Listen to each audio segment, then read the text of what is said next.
vamos a enlazarnos con Jesús Ortega Martínez. Jesús Ortega Martínez ha sido un político de una larga presencia en partidos de izquierda electoral, ha sido diputado, ha sido senador, ha sido dirigente de su partido principal, el de la Revolución Democrática, y ha formado parte del núcleo central de dirección de este partido. Jesús Ortega, buenas tardes. ¿Cómo estás, Julio? Un gusto saludarte. Igualmente, con Jesús. El interés de charlar contigo. Sí, gracias, lo aprecio que tengamos esta posibilidad, gracias a tu buena disposición.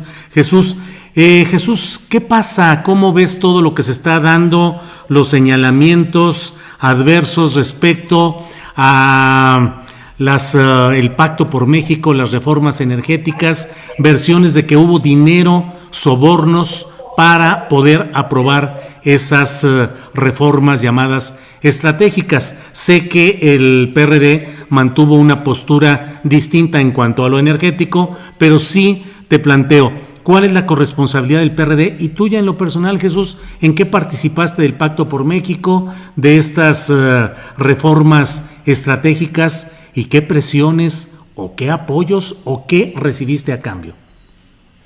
No, Julio, nosotros participamos en el Pacto por México de manera definitoria, tan definitoria como fuimos los primeros que propusimos la necesidad de hacer acuerdos políticos para impulsar reformas de carácter estructural que contribuyeran a resolver problemas igualmente estructurales del país, como por ejemplo la baja recaudación fiscal que sigue impidiendo que el Estado realice con eficacia sus tareas y con sus responsabilidades, particularmente el gobierno en el gasto público.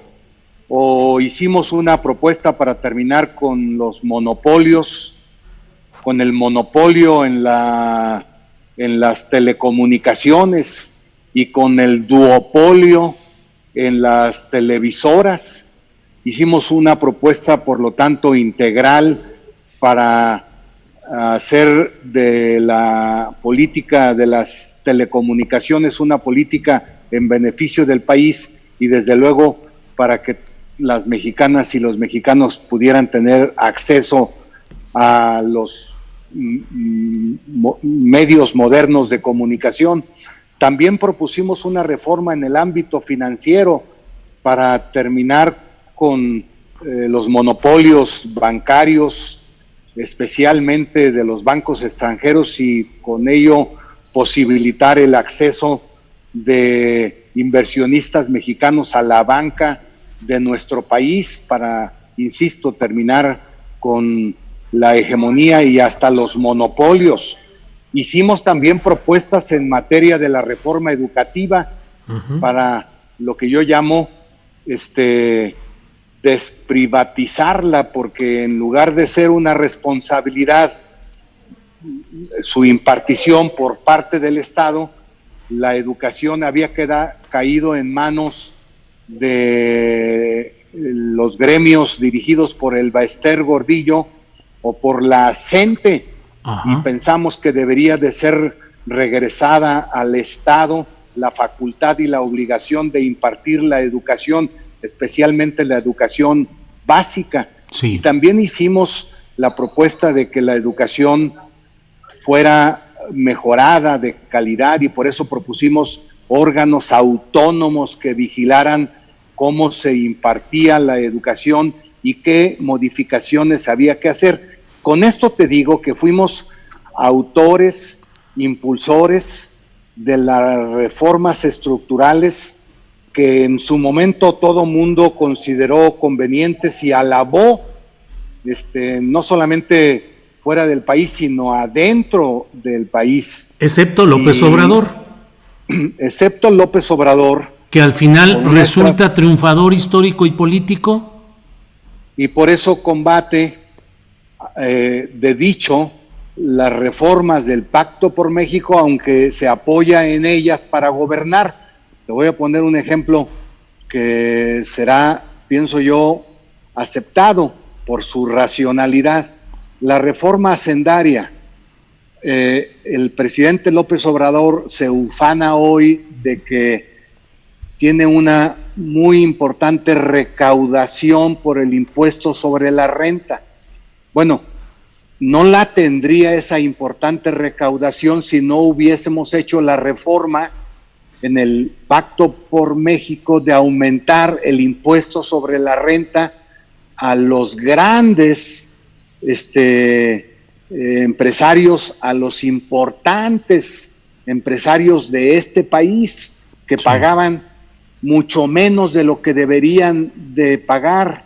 Y por lo tanto se hizo una reforma al impuesto sobre la renta y se impidió que se cobraran impuestos al consumo, como era la intención de ciertos sectores oligárquicos. Bueno, ahora el presidente López Obrador se apoya en la reforma del Pacto por México que permitió aumentar el impuesto sobre la renta a los grandes empresarios, a los grandes causantes de este país, pero la condena de palabra, como sucede igualmente con la de telecomunicaciones. Sí. El avance en telecomunicaciones es extraordinario, pero el presidente se opone de dicho a la reforma en telecomunicaciones o la financiera, o te podría decir otras. Jesús, apelo a tu equilibrio de análisis en esto.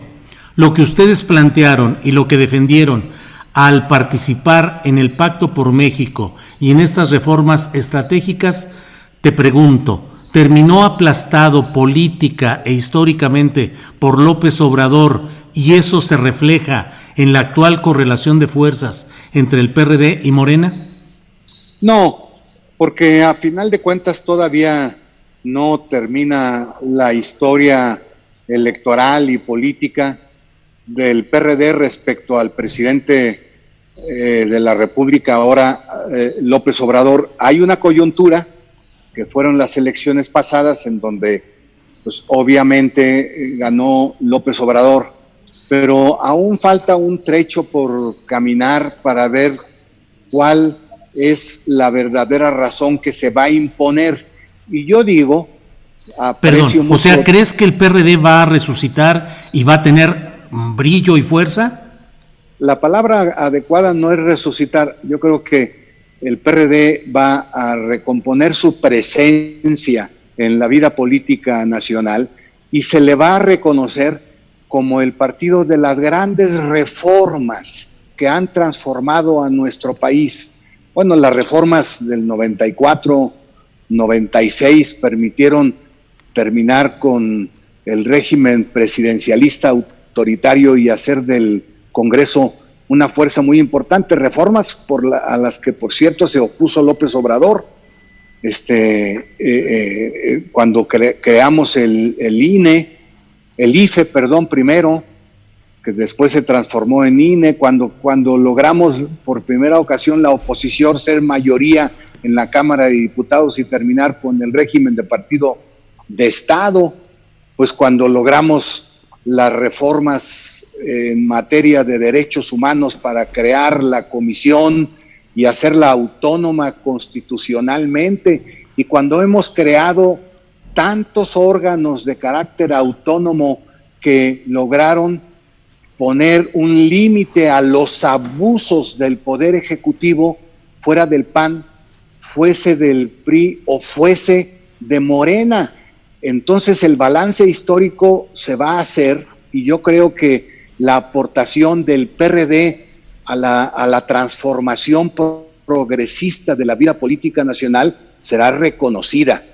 Y también será reconocida las posturas demagógicas que niegan lo que sirve para que gobierne ahora el actual gobierno, lo niegan en los hechos, pero lo aprovechan, lo niegan en los dichos, pero lo aprovechan en los hechos. Jesús, te pregunto con el PRD, pero más específicamente tú, Jesús Ortega, ¿fuiste aliado del gobierno de Peña Nieto?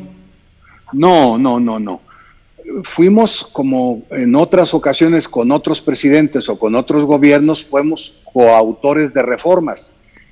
Yo participé incluso desde la reforma de 1979, cuando yo era muy joven, para que se abriera el país a los partidos políticos, como el PCM y el PCT y otros partidos, y luego participé en las otras reformas para crear el Instituto Federal Electoral y la credencial de elector, y participamos en el financiamiento público a los partidos políticos para que estos no dependieran de intereses privados o de intereses ilegítimos, de poderes ilegítimos.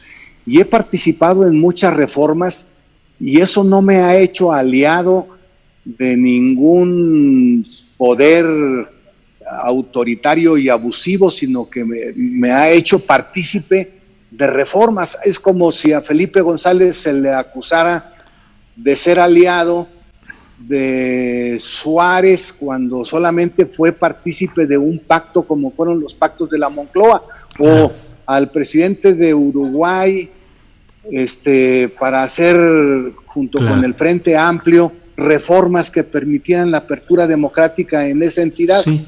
Te lo planteo de otra manera, pero tu juicio es positivo respecto al paso de Peña Nieto por la presidencia de la República.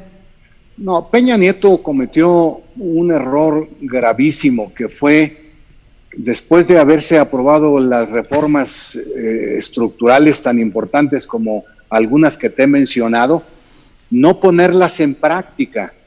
Y no las puso en práctica porque se debilitó terriblemente su gobierno por los actos de corrupción, y también se debilitó terriblemente por su incapacidad política.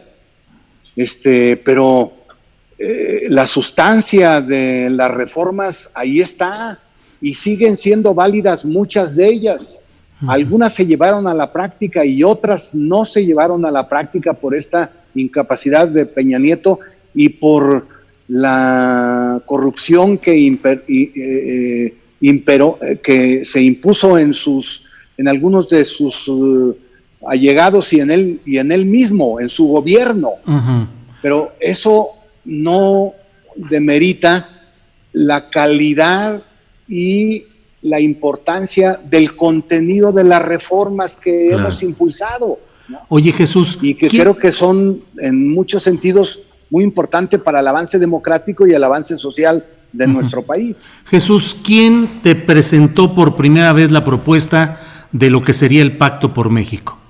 No, nadie. Nosotros le hicimos llegar, como lo hicimos en otras ocasiones, le hicimos llegar que el país necesitaba reformas para, por ejemplo... Le hicimos llegar al presidente, a Peña Nieto. A Peña Nieto. ¿Por la vía de José Murat o por la vía directa a ustedes? No, en alguna ocasión por la vía de José Murat. Oigan, necesitamos hacer... El PRD considera que necesitamos hacer una reforma muy importante en telecomunicaciones para terminar con el duopolio de Televisa y de TV Azteca. Necesitamos crear otras empresas que permitan la competencia y por lo tanto abaratar los servicios de las telecomunicaciones. Necesitamos terminar con el monopolio de Telmex para hacer que los servicios de telecomunicaciones sean baratos y tengan a ellos acceso la mayoría de la población. Y así le hicimos varias propuestas. Las propuestas no vinieron de allá para acá, las propuestas fueron de un partido que entiende que reformar es transformar. Alguien nos acusa de ser reformadores, pero ¿cómo nos pueden acusar de ser reformadores? Es un mérito ser reformadores. Reformar es cambiar, es transformar, es mejorar.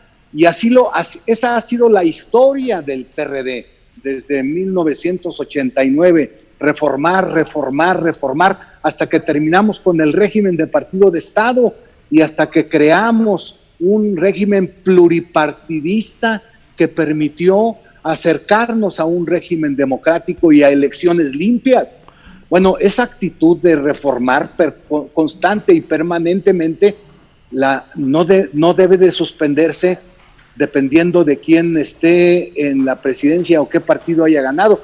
Reformamos en la Ciudad de México cuando nosotros gobernamos, reformamos cuando hemos sido gobernadores y reformamos cuando somos oposición. Jesús, acabo de entrevistar a Gustavo Madero y él dice que la idea fue del PAN y que el Pacto por México tiene toda la esencia y toda la carga doctrinaria e ideológica de Acción Nacional. Leo el libro de José Murat, publicado hace años, y dice que de él fue la idea y que la planteó específicamente a ti y a Jesús Zambrano, que estuvieron de acuerdo y que luego se le fue a decir a Peña Nieto que estaban ustedes de acuerdo. ¿Así fue el origen con Murat planteándolo a ustedes? ¿Tú conoces a Pepe Murat, Julio? Sí, pero mucho menos que tú. Mucho, no, pero lo conoces muy bien. Y sabes perfectamente que la idea de un pacto no se le hubiese ocurrido a Pepe. De un pacto de esa magnitud y con esa trascendencia y con esa dimensión. Pero bueno. ¿A quién se le ocurrió, pues, Jesús? A nosotros. ¿Pero a quién? He reiterado, particularmente a Jesús Zambrano y a mí y a Carlos Navarrete y a Guadalupe Acosta Naranjo, por ejemplo, para mencionarte algunos de los... El grupo llamado Los Chuchos. Sí, que algunos nos llaman así, pero que nosotros nos reunimos constantemente y hacemos política constante y permanentemente, y dijimos, hemos obtenido una gran cantidad de votos, no podemos desperdiciarlos y utilicémoslos para influir y hacer una nueva reforma. Ahora, ¿los habían conseguido ustedes o López Obrador? No, pues los consiguió el PRD. Esta idea me parece tan egoísta y tan absurda. Jesús, pero es que luego López Obrador se volteó y se llevó todos esos votos. No, hacerse dueño de los votos es la actitud más liberal en el sentido de capitalista. ¿Quién es dueño de los votos? Bueno, pero los votos que se recibieron en las elecciones presidenciales con López Obrador se fueron con López Obrador cuando López Obrador dejó el PRD. Pues se fueron con el candidato, el candidato presidencial, con los candidatos a diputados, con los candidatos a senadores, y se fueron con el PRD cuando en 2006 participamos y ganamos las elecciones y quién fue el que obtuvo los votos. Es como reclamar quién ganó en 1988 los votos. Pues un gran movimiento. El personificar la política es signo reaccionario. El individualizar al actor de los cambios es signo de los totalitarismos. La democracia es la que plantea que los cambios son resultado de la voluntad general. Cuando a mí me dicen es que López Obrador es el autor de esto, yo digo que esa es la actitud más conservadora, más reaccionaria y más de derecha desde el punto de vista teórico y desde el punto de vista práctico. Jesús, en términos políticos, ¿crees que quien está equivocado es López Obrador? Desde luego, no solamente equivocado, sino además es regresivo. Los avances que logramos como resultado de la participación, no de uno o de dos actores, sino de la participación del movimiento cívico que empezó en 1988, no fue resultado de la decisión de un solo individuo, sino de la voluntad de millones de mexicanas y mexicanos. Sí. Ahora, lo que sí observo es que el presidente López Obrador, en lugar de posibilitar con la participación de la gente mayores avances, lo que él, sí, de manera individual, concentrando el poder en su persona, concentrando el poder en un individuo, sí nos está retrayendo, sí. Está haciendo un proceso regresivo en muchos sentidos, no solamente en el sentido económico, sino también en el sentido, y eso es lo más peligroso, en el sentido de la participación democrática y de las libertades civiles y de las libertades políticas en nuestro país. Sí. Andrés Manuel es el conservador. Jesús, te pido si te retiras un poquito la cámara, está muy cerca de tu rostro, por ahí está bien. Sí, gracias, para poder reacomodar y que se vea tu rostro, gracias. Sí, ya, gracias. Jesús, te pregunto en este tema con pues con cuidado, pero como una obligación periodística, dado que se ha señalado que ciertos legisladores o dirigentes políticos o partidistas habrían recibido sobornos o dinero para apoyar esta reforma energética. ¿Tú recibiste dinero, Jesús? No, esta es una clásica actitud de transformar la justicia en un espectáculo, hacer acusaciones a diestra y siniestra en lugar de ajustarse a lo que establece la ley para aplicar justicia. Uh-huh. Hay delincuentes en el gobierno, fuera del gobierno, que se beneficiaron de sobornos por parte de Odebrecht, pues entonces que se aplique la ley y que se castigue a quienes participaron de esos actos ilegales y de esos eventos de corrupción. Se presume de que hay actos de corrupción, bueno, pues entonces que actúe la Fiscalía no solamente con honorabilidad, sino con responsabilidad, para que en lugar de estar haciendo un circo, aplique la ley y no violente el procedimiento, porque al violentar el procedimiento le está dando espacio para que los delincuentes queden en libertad.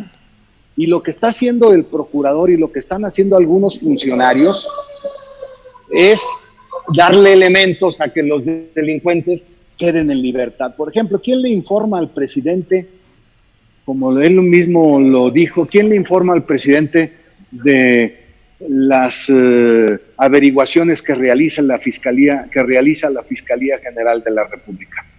Si se lo informa el fiscal, están violentando la ley y están violentando el procedimiento. Y el presidente lo dice en la mañanera. ¿Qué están haciendo, Julio? Están haciendo un circo, están haciendo un espectáculo, están haciendo política electoral en lugar de aplicar la justicia. Castíguese con todo el rigor a quienes son corruptos y a quienes participaron en la operación Odebrecht para buscar contratos, para lograr contratos, sea quien sea, si es Peña Nieto, si es su secretario de Hacienda, Videgaray, si son legisladores. Dice el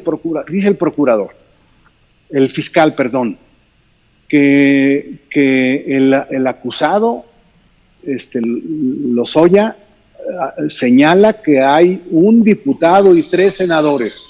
Uh-huh. 5 senadores. Pues entonces, que inicie la averiguación de inmediato para ver quién es ese diputado y quiénes son esos 3 senadores, y para que estos tengan, porque debemos de vivir en un régimen constitucional, estos tengan la oportunidad de decir su verdad o su apreciación sobre este señalamiento y esta acusación. Pero no, en lugar de seguir el procedimiento establecido por la Constitución, se convierte este evento en un espectáculo, en un circo, con propósitos de carácter político y con propósitos de carácter electoral. Las elecciones empiezan el 6 de septiembre, pero el presidente ya las empezó desde hace tiempo. Todas sus acciones, o una buena parte de sus acciones, tienen un carácter electoral.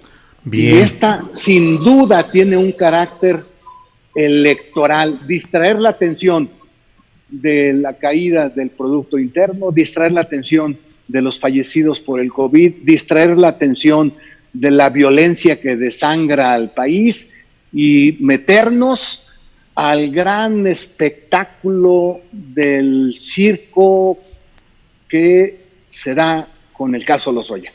Bien, Jesús Ortega. Eso es lo equivocado. Ojalá se aplique la justicia y se castigue a los responsables. Gracias, Jesús, por esta oportunidad. Y bueno, para esta recomposición del PRD en lo que viene, ¿aliados con el Partido Acción Nacional? Estamos considerando nuestra política de alianzas. Por cierto, Julio, te diré que estamos en pleno proceso de renovación de todas nuestras direcciones estatales Sí, más que ha sido en adelante, unidad. que ha sido en plena unidad y aparte... Pero es que porque dicen que porque ya no hay nada por lo cual pelearse, Jesús. No, porque muchos de los peleoneros ya se fueron y están en Morena. El que tiene los grandes conflictos es Morena. Porque ahora tiene el poder. No, porque los peleoneros y los ambiciosos están allá. Ya se depuró el PRD. Pues en parte hubo un proceso de depuración, con toda franqueza te lo digo. ¿Tú, Jesús, te sientes depurado? No, siento que los que hacían mucho daño al partido por sus intrigas, su servilismo, pues ya no están con nosotros, están allá haciendo daño. Jesús, ¿tu historia te absolverá o te condenará? No, pues eso yo no lo voy a poder decidir, pero yo estoy seguro que he actuado con honradez, con honestidad, con congruencia. Soy un reformador, no me asusta hacer acuerdos políticos para reformar lo que está mal en el país. Creo que esa es la tarea de un político. No estoy en la idea de una vez por todas que se resuelven los problemas de un país. Eso no sucede. Eso es parte de los delirios en los que a veces caen algunos presidentes. No, los cambios se dan con reformas constantes, permanentes, y a eso me he dedicado en la vida política, Julio, y lo voy a seguir haciendo. Muy bien, espero pues que se tome en cuenta. Jesús Ortega, muchas gracias por esta posibilidad de platicar y bueno, pues seguiremos en contacto para ver cómo continúa todo este proceso político que va agarrando fuerza y calor. Gracias, Jesús. ¿Cómo no, Julio? Un gusto saludarte. Igualmente, gracias y buenas tardes.